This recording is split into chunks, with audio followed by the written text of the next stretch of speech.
Welcome to Crushing 1L, a podcast about the Lincoln lawyer that lives in all of our hearts. I'm Abhi, a 1L at Penn Law, and that's Aaminah, a 1L at UCLA Law. And today, we're joined by special guest Beth, teacher, tutor, Beth, you could say legal scholar at the Demon, current 3L at Emory Law, and future criminal defense attorney. Beth has experience working in public interest projects, government and public health work, and most recently, criminal innocence. Welcome to the show, Beth. Anything I missed in your intro that you want to shout out? Oh man, I don't think so. I think you covered a lot of who I am. Maybe if we have time at the end, we'll do all of my hobbies and I'll start showing you pictures of my dog. But great to see you guys. Thanks for having Perfect. me. Awesome. That'll hit really Thank you well for with the. coming. Yeah, thank you for coming. The pictures of your dog will hit really well with the audio only listeners. So Yeah, sorry. I mean, yeah. especially because this is kind of a cat podcast, honestly. Between It is you true. and We're I, both Albie. cat owners, but Yeah. I'm a dog lover. I'm not like a dog hater. So I I'm a mean, dog criminal defense is tolerator. what I'm going for. So I'm kind of going for the underdog. So if dogs aren't getting enough love here, maybe it's time they need an advocate. absolutely, absolutely, and that's part of the reason that we're so happy to have you on, Beth. I think listeners get tons of like normal law school discourse from me and Aaminah, and I think they're hopefully looking for some mentorship from a 3L, from somebody who has real experience working at firms, working at various legal organizations, and now as a very, a soon to be criminal defense attorney. So really excited to hear about all of that. But my first question for you is, did you always know you wanted to do this? I think some of us are less what's the word I'm looking for? Like, sure, I guess. We're Yeah. not super sure of what we want to do when we set foot at law school. So I wonder, like, did you always think you were going to grow up to be a criminal defense attorney? Um, Definitely not always and forever. I was not one of those like you argue with me a lot as a kid, so you're definitely going to be a lawyer kind of people. But it was probably something I started thinking about when I was in maybe late high school, college, which is probably pretty early because I'm almost 30. So I started reading a lot, honestly, when I was in college, and I got a pretty generalized liberal arts degree too. So I was learning a lot about the world and historically, and not just the world, more zeroed in on our country, and just kind of the unfairness of the justice system. And also learning that it's not unfair because it's broken, but it's working in a lot of ways exactly the way it's designed to work. So I graduated from college, and law is a second career for me. So I was interested in something that was either maybe I would go to law school, but I wasn't really ready to commit to school. So I actually kind of ended up falling into social work adjacent kind of work. So I spent a few years working as a social worker, case manager. So I didn't have a social work degree, but I worked with folks that um, were receiving state funded disability services. So, like Medicaid funded services, both children and adults. But there was a ton of overlap there, again, of people that were not just interacting with state funded services system, but also getting arrested, or maybe if it was kids, getting put in foster homes and getting guardians appointed and things like that. So it was kind of my frustration with that system, and it was all reactionary over time. And it still kind of felt like there's something missing here. I'm getting stopped by all of these red tape kind of things, and I can't really do anything to long term help, so to say. So after that, I spent another couple years working for a state. I lived in Colorado before this, so I worked for the Colorado state government doing healthcare policy and finance, and so I was overseeing those same programs. And over time, it was after a couple years, it was like I still have that itch, and I really tried to avoid it. For finding, is there a career path for me that I can just go straight into now? And it was really like I just couldn't help it. So I wanted to go to law school because I just couldn't help it still. It still didn't feel like exactly what I wanted. So I went into law school with really the broad idea of I would love to do criminal defense. In the back of my mind, I still wondered if maybe I would do something in healthcare policy because I was pretty well versed in the world of federal and state funded services and Medicaid funded services and Medicare as well. So I came into 1L with the idea of I know that I need to intern somewhere that does criminal work, and I need to intern somewhere that does healthcare policy work, because those are the two things I'm deciding between. That makes a ton of sense to me. Yeah, I think it's really interesting too. I remember when we were talking with Erin, she kind of had a similar experience, it sounds like, to what you had, where it's like she was working on the non-legal side of this. I don't, was Erin doing public, I'm not public defense, but I don't think she was working with the criminal in the criminal arena. But in any case, she was working on the non-legal side of an area she was interested in and kept running into red tape and feeling like the solution here is, oh, I have to go to law school, like to kind of get on the opposite side of things and like to actually enact real and significant and meaningful change. So I think it's interesting that you Mhm. also experienced that as well. And like, I'm curious, when you got into law school in your 1L in your 1L year, I think kind of the first intro that you get to legal work is pro bono activities, right? Did you do anything pro bono in your first year that kind of gave you an insight into like criminal defense? Not even during my first year. I knew that my first summer would be something. So my first summer I did, which part of the reason for that too is especially because law was a second career. I actually continued working through 1L, and I was just kind of hush hush about it. We didn't have a policy Ooh. against it at my school. Okay. But I continued working part time. Not my full time job, but I was still doing that. So I didn't have a ton of, not that any law student has a ton of time their 1L year, but I knew I'd want to do something in the summer. So my first summer, at least, I applied a whole bunch of places. I did like the public interest career fair, and Mm. it actually came down to I was deciding between the public defender's office and the Georgia Resource Center, which is the biggest nonprofit in Georgia that does post conviction representation for people who have been sentenced to death in Georgia. Um, so there's also a smaller state office that does some of it, but there is no Georgia constitutional right to appointed and funded counsel. So it's nonprofit work here in Georgia.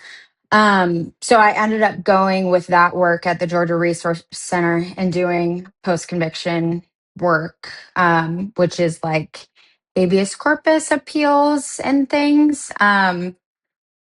So, I mean, that work was incredible, incredible work. But yeah, that was my first intro to a legal job. That's really cool, and it's so serendipitous that we were able to have you on, and thank you again for making the time. And Amina and I are actually both in crim law this semester, so I'm kind of curious as somebody who I knew like the pop culture version of crim law, like the Just Mercy. Brian Stevenson's work is very, very popular, very well Mhm. known, and stuff like that.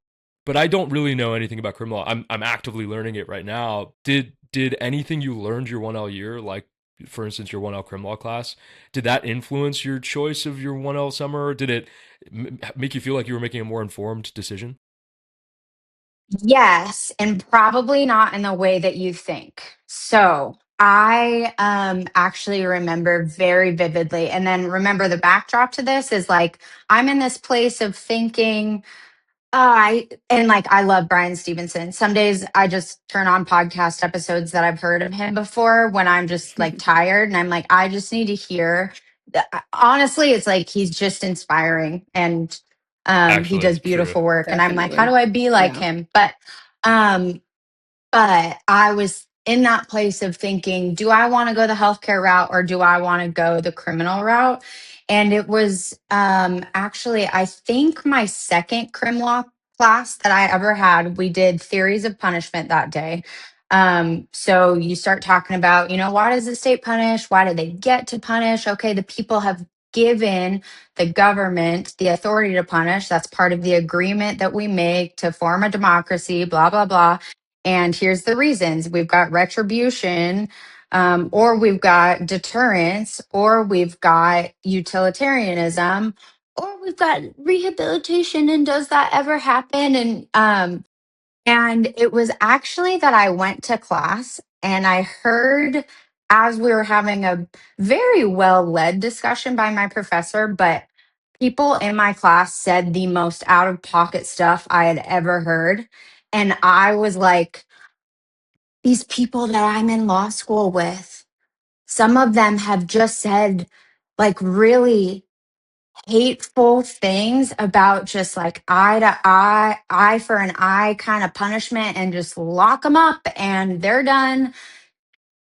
And so I went home that day and I remember I actually just I cried and I was and that actually really informed my like this is actually a lot of where my heart lies because it like harms me to hear some of that. And like I'm okay. I'm not so fragile that I'm like I'm going to be wounded by it, but it's like that's where my heart is in this stuff. So that is what helped me. And that happened all throughout my semester in substantive crim law. So it definitely helped.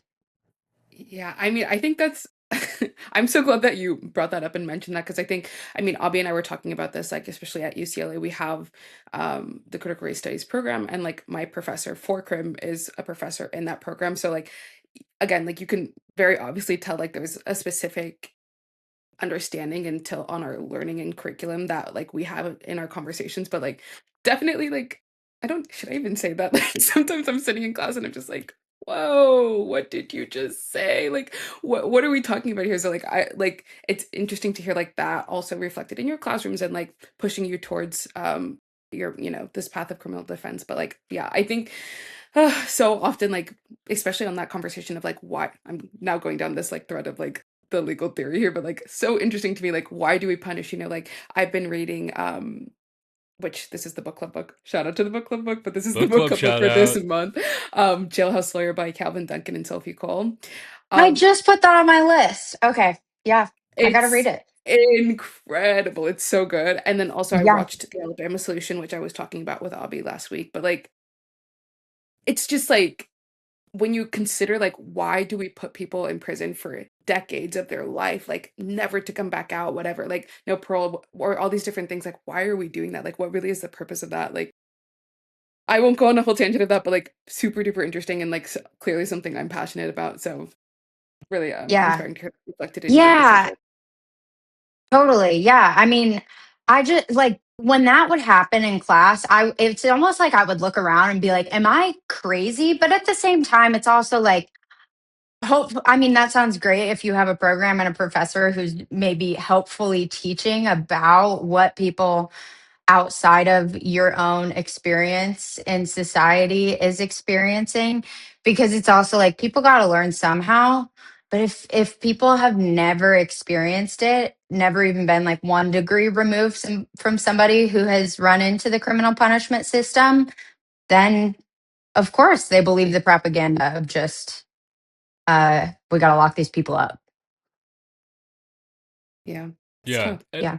It's so funny because there's these disclaimers that you hear at the beginning of some of these classes. Like our criminal law professor was very gracious. And he was like, he put the civility disclaimer and the this is this is some heavy stuff. Like I'm just paraphrasing, but like the heavy stuff disclaimer. And in my naivety, I was like, are we really like? Is it really worth disclaiming this at the top of? And then we got into some stuff, and then the class I was like, oh yeah, yeah, Yeah. yeah. There's a Yeah. diversity of thought. There's a diversity of thought. But like you mentioned, we're all there to learn. And I think some of us have never been challenged in that way. We've never been asked that question. Mm-hmm. And so that's one of the really cool parts of law school is that you get asked questions you've never been asked before. And people ask you to your face. The professor will look at you in crim law and they'll ask you, "Hey, so does the person in this case deserve to die?" And you're like sitting in a room with 90 other people and you're like, "Well, I don't know the answer to that." I mean, and obviously like we have intuitions about our answers, but it's it's a very And very then, interesting thing. Yeah. yeah. And then, but really, does the state deserve to kill? Yeah, right. It's like, wait, Yeah. and then who decides? Who decides? Like, why is there somebody deciding that somebody Yeah. deserves to die? Interesting question. Yeah. Interesting Hmm. question. Hmm. Wow. So could you talk more about what you did your 1L summer at the Georgia Resource Center? Yeah, yeah, definitely. So, I want to say so it's mostly men on Georgia's death row. And I think at least at the time of the summer, I don't know if anybody else has been sentenced, but there was one woman who was recently sentenced to death row. The death rows are separate for men and women, but I was assigned a few cases that we were working on, or that they were working on. I was working with some of those attorneys on those cases. And one of the cases that I worked the most closely on was I did a couple visits to death row. And those are just, especially with somebody who's in prison for with a sentence of death, a lot of those are just like wellness visits and just we'll update you on your case if you have any sort of updates. But a lot of those cases don't have many updates, especially when you're petitioning like the Georgia Supreme Court for habeas relief and then, the US Supreme Court for habeas relief and things like that. So things don't move very quickly. The case that I worked the most closely on was a man who was sentenced to death 27 years ago now. So he actually is still now on Georgia's death row. He has not been executed since I worked there. But we were working on different things like um, working on some evidentiary stuff to file and put together and working on some family and life history. And a lot of it, especially with that kind of work, is just mitigation and what can we do now with this thing that especially has gone so long. So with death row too, it's actually a super hard process to even waive your appeals. So you have to exhaust your appeals before they can execute you most of the time. But with those, we were kind of at the last stages with him. So it was even putting together stuff like clemency. So you can ask for clemency from, it works differently by state, but for Georgia, the Georgia Board of Pardons and Paroles. So I was putting stuff together like that. I was researching other cases that looked similar where somebody had been granted clemency. Um, and yeah, so it was just day to day stuff like that. Attorneys gave the interns their attorney work that we could handle, which was like the thing that maybe they could research in an hour. They would give us 2 days to research, which was great because we don't know what we're doing. And that's how we learn. That's That awesome. seems really heavy. I Like mean, well, yes. Yeah. It's awesome that you get like the hands-on experience though, like, and kind of like the leeway to dig in a way that like an attorney obviously could do it like quickly, but like you get to really like, Yeah. take your time with it. I'm curious to like you mentioned that you wanted to like you knew you wanted to do like you wanted to do criminal defense and then you wanted to do something in health policy. Did you also end up pursuing that and like did that help clarify for you? Yes, it did. So I finished up that summer, and I really walked away from that summer. Like I had learned so much, but Abby, you just said that sounds really heavy. And that, like a lot to process for a 1L summer, like yes, any human. yes. Yeah. And one thing they did that was fantastic, sorry to go back to this, but they actually, the first like week we spent there, they did a really fantastic job on training us. They had 5 summers. So all 5 of us, like the first week was just spent on training. And I think like a day and a half of that training was like trauma training. And they Mm, took a lot of care to talk about like, it's not like just our clients who are traumatized by being affected by this crime, but also victims, family members of victims, also judges, also jurors, also attorneys. And then, like, that continues to ripple. So they did a really great job. And I think, like, that's something I would say for folks looking at this kind of work. You absolutely need to figure out, and like, I'm still figuring it out, but and not even just criminal work, but in different ways. It's like these things do affect you, especially just in such you're seeing really hard stuff. It absolutely affects you. It affected me. So, it was not to say that I would never do it. Fast forward again to the end of my 1L summer. I was not sure I wanted to do post conviction work. Incredible work. I learned a ton. But I was kind of like, that is such a like, the boat is sinking and let me slap a piece of duct tape on the crack in the side, so I was kind of like, maybe I need to step back and look at what pretrial and trial work is like. But I was also still curious about the health thing. So during that summer I got a position as an extern with the Department of Health and Human Services. So federal government work, regulatory work. I got a position at the Atlanta Office of General Counsel to work on really very similar work to what I was doing prior to law school, just at the federal level and what the attorneys in the office were doing instead of the policy side that I was on. So I did that during my semester, my fall semester of my 2L year. Um, and again, so grateful I did it because that was the last thing I needed to get out of the way. And I did it. And I still kind of liked the work. And it was very familiar to like the waters I had swam in before. I spoke the language already, which I feel like that's a big thing, even just starting law school. You learn, you don't know the language when you're first starting it as a 1L. And then you realize that you start to become fluent in it after you've done 3 months of classes. And so, it was like, okay, I'm starting to piece together this language of the healthcare stuff I knew before and now how the law attaches to it. Um, but I also couldn't stop thinking about criminal stuff. So I'm super grateful I did it.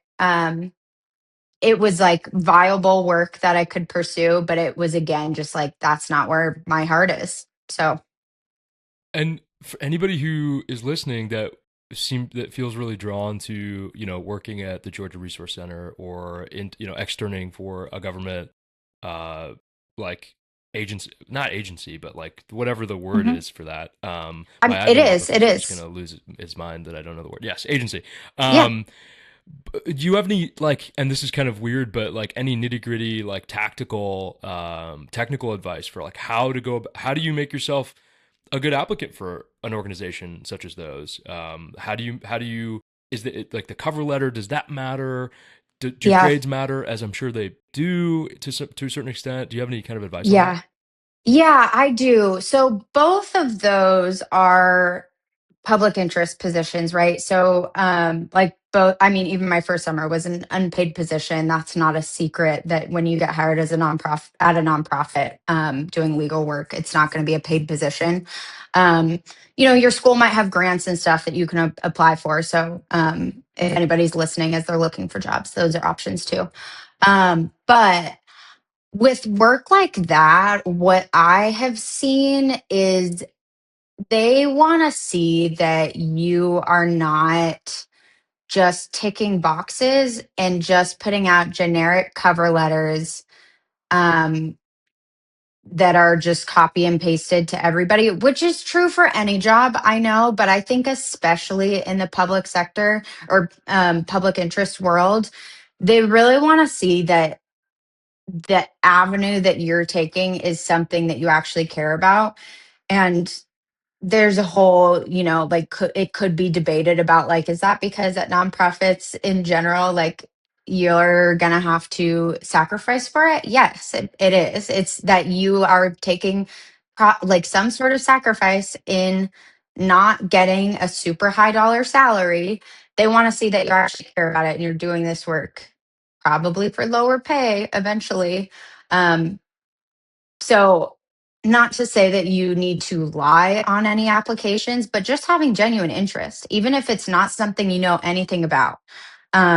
It doesn't have to be anything you have experience in, especially if you're a 1L. Um, they aren't expecting you to have experience. I think they just want to see that you uh, give a shit. Yeah, I think that's good advice, like you said, for any job, because I think there's this really like pernicious idea that it's everything's a numbers game. And I think it's Mhm. like what we learned from the undergraduate application process where you're just expected to apply to a bunch of colleges and hope that something works out. But every step of, and again, law school is a second or third career for me too, Beth. So I kind of resonate with the idea that focusing your search on things that are truly important to you and that you're passionate about, it's better to apply to, and these are just fake numbers, but like 5 things that you actually care about versus 50 things that you don't. I don't think it's a numbers game in that regard. So I hope that anybody listening takes that I think that's great advice, especially for the public interest world. Give a shit is such great advice, I think. Yeah. And then honestly, another thing I would say about public interest, and this is somewhat jurisdiction dependent, but there is a little bit of like, be careful with the jobs you take because, and this is especially with criminal especially. Some public defender's offices will never hire somebody that previously worked, even interned at a DA's office, and vice versa. Some DA's offices in some jurisdictions will be like, you spent 3 years doing a public defender's office, your interests don't align. And I could talk all day till the cows come home about, how that's wrong, but it is what it is. And so pay attention to stuff like that too. If you think that you might want to be a public defender in the future, maybe don't spend your first summer at the DA's office. That's a bummer. You'd think that everyone's interest is aligned, right? Everybody wants justice, Yeah. but I think what you're hinting at is maybe that's not the case. Yeah. In certain groups, in certain offices. In certain groups, there are some places that will value if you've seen it from both sides, but it's hard to make the flip in one direction more than another. So just think about it. Yeah. Yeah. I would double down on that like idea of like pursuing the things you actually care about. Not just in your not just in the search of Controversial. your Hot like take. I know, right? But like not just in like your job application search, but like this is also great advice for your law school applications. Cause like if you're like I mean, even to that point of like, copy pasting personal statements. Oh, I want to go to this school because like I really like this, that, the third, whatever. And even again to like having conversations with firms, having conversations with different like nonprofit organizations, governmental agencies, whatever, like people in these organizations, like at the end of the day, like a lot of this stuff is like people connecting with people. So it's like when you pursue those relationships, those passions that you have that like are genuine, like that comes across not just for you, but also in that space. And it makes it a lot easier, I think, for you to get connected to the place that you want to go. And then, of course, like Beth, you were saying, like there's an element of sacrifice in these like public interest spaces in particular. Like if you're miserable and in a space like, like in a space that you didn't really want to be in the first place, like it's not good for anybody. So I would, double down on that in all areas. Be yourself. Totally. Follow your passions. Yeah, definitely. Yeah. I mean, even just like choosing classes in law school, you get electives your second 2 years. Choose stuff you're going to enjoy. Yeah, 100%. Yeah, oh man, and there's like this whole thing with electives where 2Ls and 3Ls will give you advice, very well-meaning advice, and they'll be like, "Oh, we've been through this. These are the electives you should take." It's like, well, I don't think you get to decide what I'm interested in. Yeah, and that easy, advice is also coming. It's coming from somebody who's like not even barred yet. It's like, okay, right. Well, it's like an easier class for you may not be an easier class for me if I have zero interest in it. So I don't. Yeah. Anyway. Yeah. Speaking of classes, so you did your summer at the Georgia Resource Center, then you did part of your 2L, and to be clear, this is just for me because I'm a dummy. Externship is like something you do during the semester. Internship is something you do over the summer. Yeah. So kind of. You could technically be an ex. I know. At my school, that's how they do it, but I know sometimes they allow externs for summers at other places. So the actual distinction is externs get school credit for the work that they do. Interns interns don't get school credit. Whether they get paid or not, they're an intern. And that's just like work experience, but extern is work experience that you're also getting school credit for. So got it. That externship, I took one fewer class and I got 3 credits as I was doing that. So Tuesdays and Thursdays, I worked all day instead of going to classes that semester. And But you I had got to classes the check other days. and you got to check health policy off of your list of things you were wanted to do. Exactly. Yeah. Yep. Were you taking health policy classes that year too? Or how did and then so like this is kind of a flipped version of my first question, which is how did your 1L classes inform your summer goals? Now I'm asking, I guess, how did your summer and your externship experience inform which classes you went on to take your 2L and 3L year? Yeah. So I took a couple of health policy kind of classes my second year. I took like a healthcare policy and finance. And then my semester after that, I think I took disabilities and the law, which was also like a healthcare policy kind of world. Um, and what I was deciding on though for classes was just like, what is the subject area that I'm interested in? So that was still healthcare policy kind of stuff and disability policy kind of stuff. And I ended up taking a few international law classes, but that actually ended up being like, I chose one because it fit well with my schedule. And then it ended up being the best professor I had all of law school. So I kept taking her classes whenever I could take them, even though I was like, I won't do anything with this, but I have to be learning in this classroom. Um, but I took another class that was like mental health issues in criminal law. So that was like some overlap with those. But the really great thing about continuing to kind of take those healthcare policy world kind of classes was, like I said, with coming to law school from that career, it was very much still like a familiar zone. And as far as learning, it was like I didn't have to do the learning all the acronyms like that are in the federal government of healthcare, especially. It was like, okay, I've already got that. I speak the language. So now I guess I'll learn the law behind it. Yeah. I've That's, I taken mean, more that's, criminal classes this year, though.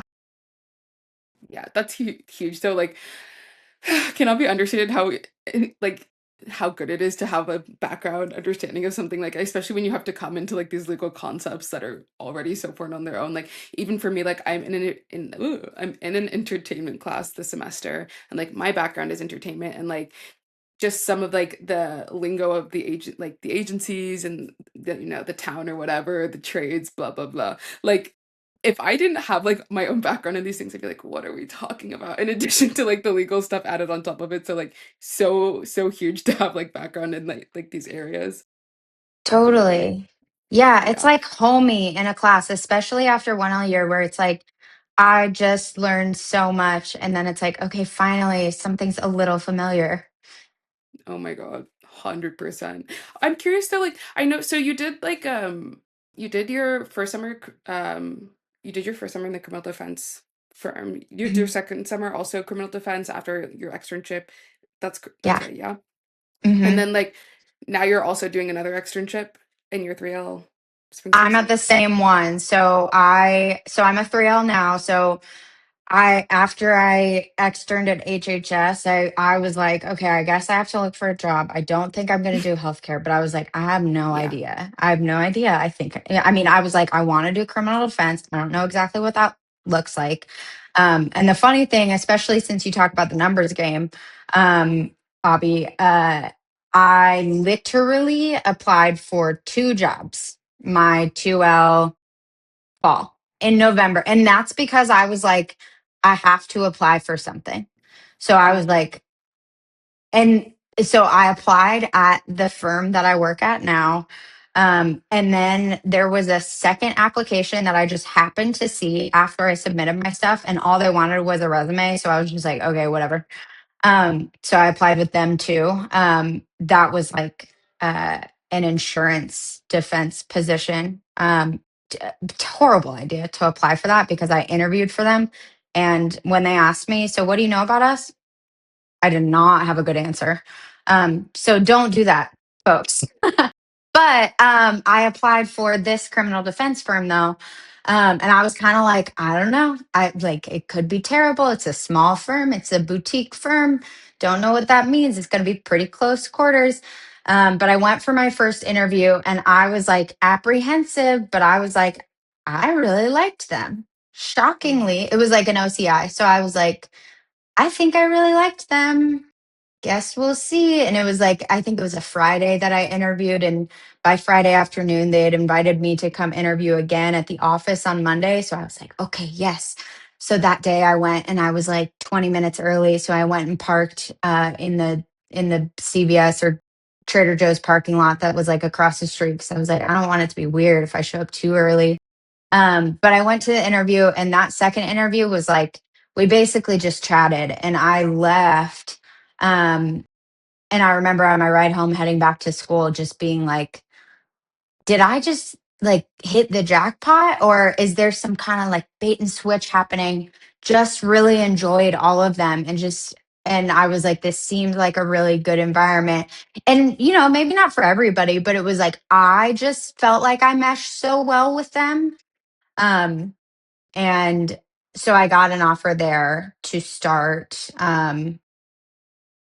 in the summer, and I took it, and I have not stopped working since. So that was in May. Um, and even when my summer was wrapping up, I was like, yeah, so I'm not going to leave until you guys make me. I'm going to keep showing up. So I'm still externing there during my 3L year now, I and love they're that not making me story. leave. I love it. I love it. I love it. I love the synergy between you guys. I think that's so amazing.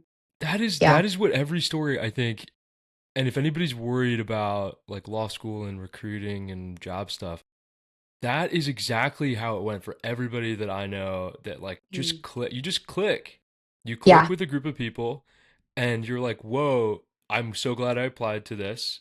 And then they're like, "Whoa, we're so glad you applied to this." And then it's just like it's happily ever after. It's really great. It's really great. Yeah. Yeah, definitely. I mean, and exactly. And it's like, hold out, like if something doesn't feel like a fit, especially if you're interning and you're like, we just don't jive, or like something's a little off, don't make it fit. You don't have to. Yeah. I mean, they're like jobs are jobs, and sometimes you have to take jobs that aren't perfect. But if you're still in school and you still have that time, maybe hold out a little bit. Yeah. That's great advice. What exactly does an internship at a summer internship at a criminal defense firm look like? So it looks pretty different, honestly, than even my last couple of internships. And they do things pretty differently, but it has actually been incredible for me. Or at least differently compared to what I'd seen, because I don't know what everybody does. But from the day you walk in, you're one of the attorneys. It is literally like top to bottom, everybody does everything. Our firm owner makes copies, and I also, me, the intern, the first day intern, I also write motions. So it's like very much not a hierarchy of, I'm funneling down work and you're gonna scan a box all day in the basement. It was like, I think within the second week, I was writing motions. And I was like, man, I've never even read a motion. So I guess I've got to figure out what a motion is. um, Right. but I mean, I was just thinking about this recently, like, uh well, even on Friday I wrote a motion in the afternoon, and actually the task for the motion that I was given within the 3 hours from when I was told to do it to when the motion was filed, which again was like 3 hours, it was filed in the court. But from that beginning time to the end, it was also like so much stuff was added to it. But I was comparing that to recently, like this summer, I think it took me like a week to write my first motion, which is totally understandable. But I was just like, yeah, actually, I learned a ton by them just throwing me in. And they were always available for questions. And, there's other things that are like, okay, here's these filings. Here's a client that you can look up in our files that we filed something similar. Look at that, look up the law, see if it's changed, and then, write it from that. But it was very much just like, you're being thrown in here. If you have questions, don't be shy. Ask, because you're going to be treated like one of us. Don't be shy about the questions is like one of our like that should be one of our crushing one on mottos. Don't be shy about asking questions. But Hmm. that's really cool that you like were able, I mean, even the comparison between summer and now is like huge. I know you were talking about like how heavy working in criminal defense can be, like understandably, but I think there's also a lot of really incredible opportunities for like really uplifting and inspiring moments. Like, has there been anything that you've been working on where you felt like, whoa, this is what I'm doing it for. This is why I'm in it. Oh yeah, definitely. Yeah, there have been like, yeah, especially with criminal defense, and I think I said at the top of this, if the system is, and evidence that the system is working the way it's supposed to, is that um, defendants lose. So it is working the way it's supposed to. And defendants are supposed to lose because you're not supposed to be able to bring charges unless there's probable cause and unless there's reasonable suspicion and da da da, all of that stuff. The problem is when all of that is treated like it's a suggestion. But anyway, I digress. But so when small ones happen, like those are especially heartening, even when it's just like, I don't know, getting a small thing granted, like getting a motion granted to suppress something. But the most incredible thing that I have gotten to work on so far, and what I feel like has really just, I mean, made me absolutely jazzed about graduating and being done with school and getting to get my own license and be doing this, is I got to do a trial at the end of the summer. So we had a big case out of state. It was in Tennessee, so drivable from Georgia, but we had a big case for murder and conspiracy to commit murder. That was like just totally pinned on our guy. Um, when in reality it was a very a pretty well known rapper was killed, and there was video footage of the shooters who actually killed him. One of the shooters had already been sentenced to life in prison in Tennessee, and our guy was accused of being the mastermind behind it, not being the shooter or anything. But so we were defending him, and my office had been working on his case already for a couple years. So I kind of got to come in at the fun part, but I prepped a lot of stuff for that trial throughout the summer. And then we got closer to the end of the summer, and I was like, okay, so school is starting, but I can't really imagine missing it. So it was kind of funny. I went to my boss one day and I was like, okay, here's 5 reasons why it's okay for me to miss school. And I think after reason one, he was like, okay, come to trial. Like, you'll learn more there anyway. And I was like, okay, yeah, yeah, yeah. I just thought it might be a no. But I got to go do this trial in Memphis. And it was very heavy and stressful, especially leading up to it, because when you have murder charges, you're facing life. There's no option below that, right? Like, you don't get to do 5 years when you get first degree murder. So we were there prepping the trial with our client, and I got to know some of his family members and things. But it was actually one of the really incredible things about it is he and I really bonded really quickly.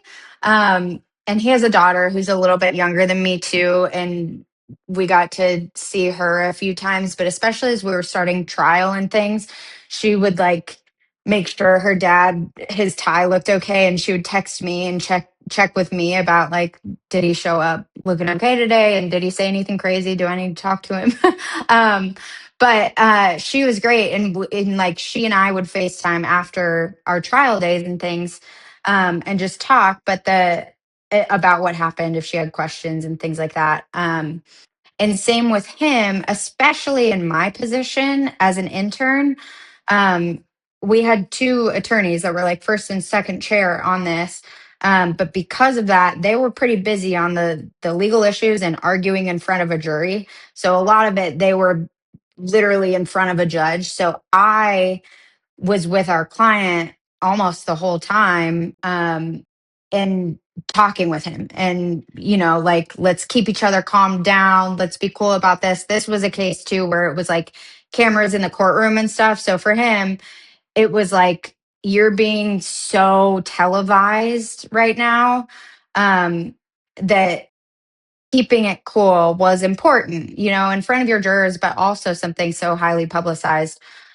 So we were in trial for that case for, I think, 5 days. It went across a weekend too. Um, but he was found not guilty. So he was acquitted of all of his charges, which was really totally incredible. You guys can look up the case if you're curious. It's all over the news. His name is Hernandez Govan. He's got a podcast too. Oh, wow. But Hernandez, if you're listening. yeah, yeah. We'd love to have you on. Um, he probably would do it if I told him. He'd probably be happy to. But I cannot, like, the really crazy thing about it was I have never, I think, been so stressed in my life as we were waiting for that verdict. And then not even just waiting for it, but like when we heard that the jury was back with a verdict and we walked into the courtroom just knowing it's not up in the air anymore, like, all of us were just like shaking. It was just such a surreal moment. And then hearing not guilty, it was not a dry eye in the defense side. So many hugs. I mean, one of the happiest days of my life. It was incredible. So, yeah. That is Super glad I missed the first week that of is classes. that is so sick. Yeah, I mean that beats syllabus week for sure, right? Like Oh, getting a for Yeah. not sure. Yeah. guilty. Yeah, getting that not guilty. My goodness, I can't even imagine. That is insane. Yeah. Yeah. It was incredible. And especially me, even pre starting my career, it's just like so glad I got to start it that way. Hope to keep it that way.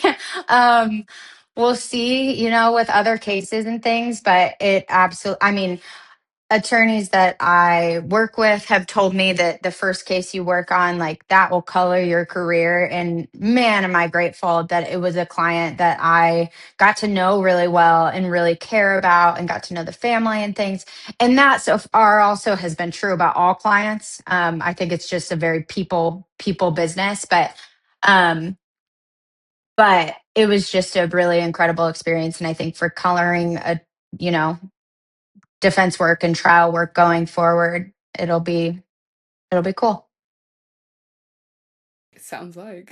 Very very auspicious start to a criminal defense career. May your career hold many not guilties. Yeah. Thank you. Yeah. No, that's. I mean, how? So this is a like a nitty gritty question. Like, how long was the jury out? Can you mention that? Yeah, Is that a you definitely. know? I think it was about 4 hours, maybe three, maybe Is three. that So, seems short?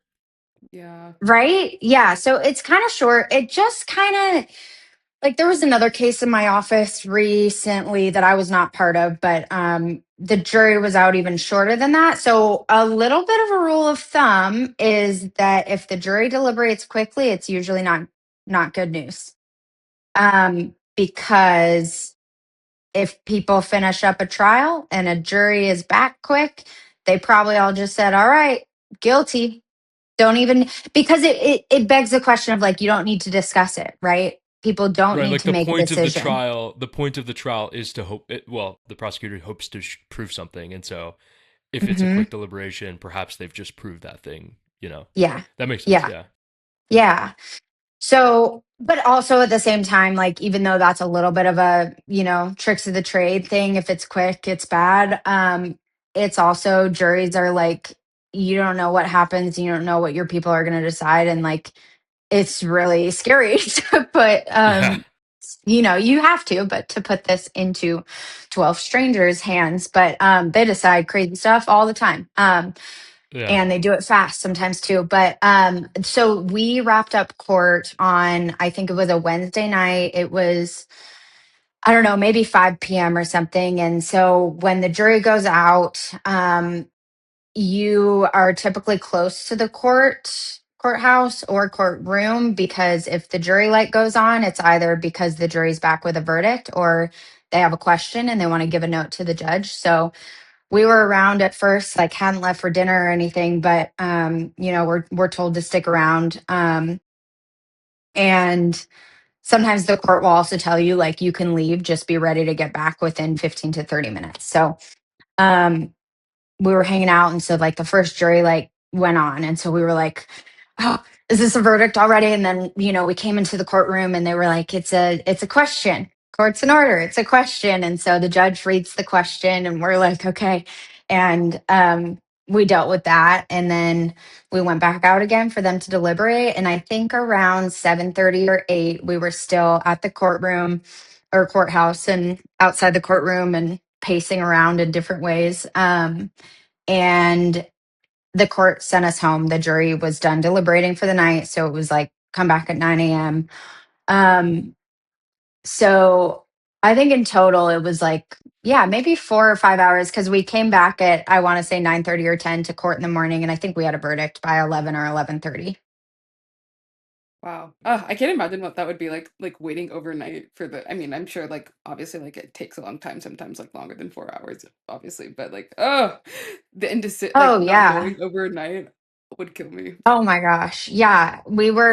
Our like legal team, we went out to dinner and it was like, we just were convincing ourselves and each other, just going back and forth, guilty, not guilty, guilty, not guilty, just trying to make meaning of something that we just really couldn't make meaning of yet. Yeah. Yeah. That's crazy, but Incredible. like Abby said, like I hope there's many, many, many more not guilties in your career. Yeah. And Thank that's such you. an Yeah. incredible story. And I mean, we'll try to link the link yeah, to the yeah, New York yeah. Times story in whatever format this goes out in, because I think it'd be sick to get some eyes on that awesome story. Yeah. Yeah, 100%. Yeah. But Thanks. I mean, like Yeah. on that, like, do you just have any like general advice for 1Ls, 2Ls, 3Ls, people interested in this type of work? Like anything like you want people to take away from this? Yeah. I mean, if you're interested in this kind of work, especially if you want to do criminal work, if you want to do criminal defense work, do what you can to get your hands dirty. So, intern places. I never interned at a public defender's office. They seem awesome, though. I think you get a ton of great experience there. Really getting to know people that are accused of crimes too, as much as you can get around clients that way, I think is awesome. Obviously, in a legal setting, not just showing up at the jail, because that might be weird if you're like, I'm a law student. You can't represent them that way, but get an internship. So, really, it all actually comes back to like try things out where you can. And even if you get an internship and you hate it, that tells you so much. That is super helpful information. So do that if you can. Um, I like reach out to people, attorneys. I guess I did that a couple times. The one thing is, they're going to tell you about their best day. Even like me being on here right now, I'm telling you about my best day.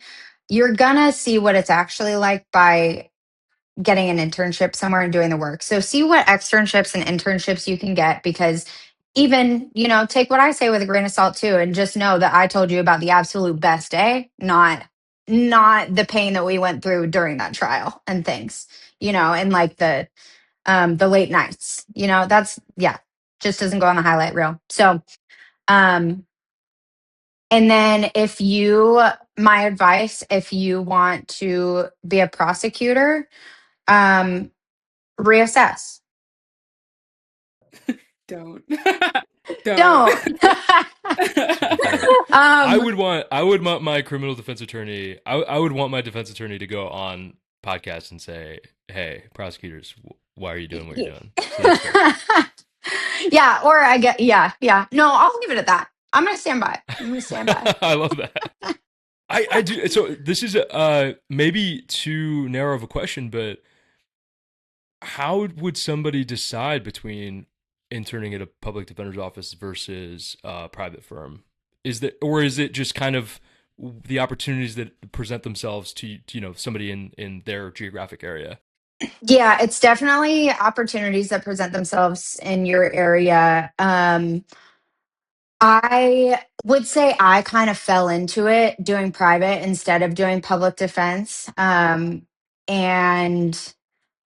it was just kind of lucky timing too to get hired, even to start after 3L, especially because I'm at a very small firm. It's not typical that boutique firms are going to hire straight out of law school. And at the same time, sometimes you get lucky. It's just not the same kind of like burn and churn, whatever that saying is, of every summer kind of thing.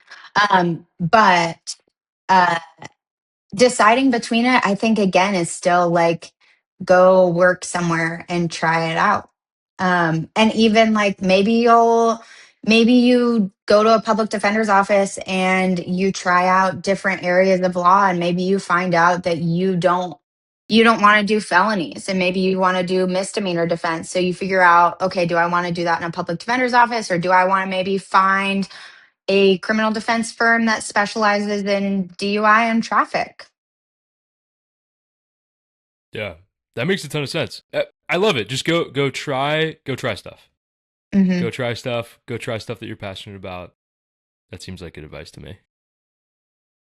Yeah. Cool. That's all I have. I mean, do you have anything else? I I mean, no, like I just am, sitting in that story, you're- and yeah, mulling it over, and so happy to have this conversation with you. Like, criminal defense is like my secret. As Abby accuses me very often, not accuses, I shouldn't say, because it's really not like that, but like Abby's always like pigeonholing me in public interest. And I'll take it because I do have an interest in public interest. And like this is like my like secret passion project. Like I used to do all this like kind of research during high school and college. So like love to talk about this stuff. It was so great talking with you. And yeah, thanks again for coming on and making time. Yeah, of course. Thanks for having me. And hey, I mean, try some stuff out. Try some um, stuff out.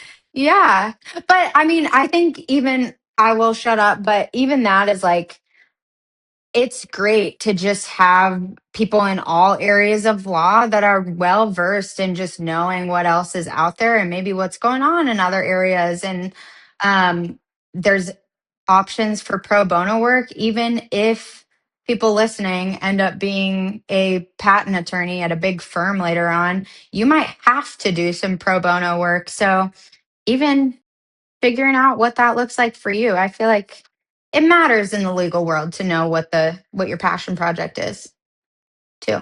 And that's not to say that patent can't be your passion project as well, Yeah. even if it's, yeah, No, that's what's patents. really really cool about speaking with like future attorneys like yourself, or like I would also recommend anybody interested in this field go reach out to actual current attorneys that are working at firms like Beth mentioned, and ask them about their pro bono practice. Attorneys build diverse practices. They even attorneys at large firms have a primary practice that they build, and they also build a pro bono practice. And every attorney I've ever met, no matter what kind of firm they work at, no matter what kind of practice area they specialize in for their quote unquote day job, they are just as passionate, if not even more passionate, about their pro bono practice. So, yeah, we're very lucky to I think work in a profession where we get to stand for things that we believe in, regardless of what we pay the bills with. We get to have Hmm. principles and stand on them. So, yeah, really inspiring just to hear your story, Beth.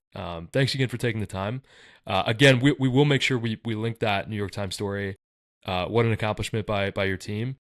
Yeah. And yeah, I mean, I think this is a great like positive note to leave this episode. And I will say, if anybody has any questions for Beth, if you could just leave them, if you're listening to this on Spotify, leave a question on Spotify. If you're listening to this on YouTube, leave a comment. We will redirect the questions to Beth, and we'll get you an answer next week when Amin and I record next. But yeah, go ahead. Yeah, and I'll just say on that, I saw your comments, guys. I read them. Bjork, Joshua, I read it. Joshua, if I misquoted your name, my bad dog. But I read them. We'll get to them next week. We will talk mid-sized firms. We will talk conservative accreditation stuff. But we had to talk to Beth first. And yeah, I would also just finish up with saying, pursue your passions unless it's prosecution, in which case, don't. Don't do that. Well, no, wait, look, we had I interviewed Matt in the early days of this podcast, and Matt does this really cool, he's in the appellate group at a prosecutor's office in Maryland. So part of his job is he's like the group that's like, we need to make sure we're doing it the right way. So there's like quote unquote ethical prosecution jobs too. Just to throw that out there. A variety of ways to make a difference. Yeah, I'm in the more fringe of it that I'm like, destroy the whole system. There is a very reasonable school of thought that is like, hey, there's this thing called ethics. Yeah. Yeah. No, it's really cool. And this is, just to kind of circle back to, it's just an evolving discussion. Like every time I talk to somebody, I learn more about the philosophy of criminal justice, the philosophy of all of the stuff that we talked about, and how that bleeds into the practical. It's very, very cool. Very, very cool. Yeah. Cool. Well, thanks for having me. Thanks for giving us your time. That's it for this episode of Crushing 1L, folks. If you enjoyed the episode, you know what to do. You hopefully already have subscribed in some format, but if you haven't, please subscribe. Leave a comment wherever you're listening to this, or if you're not able to do that because you're listening on Apple Music or something, you can write in to the pod at crushing1l. That's crushing, the number 1 and the letter L.com. And if you have any questions for Beth, leave them, and we will get them to Beth, and then she will get answers back to us, and then we will answer them, and we'll get to the listener questions that we have stockpiled next week. But until then, keep crushing it.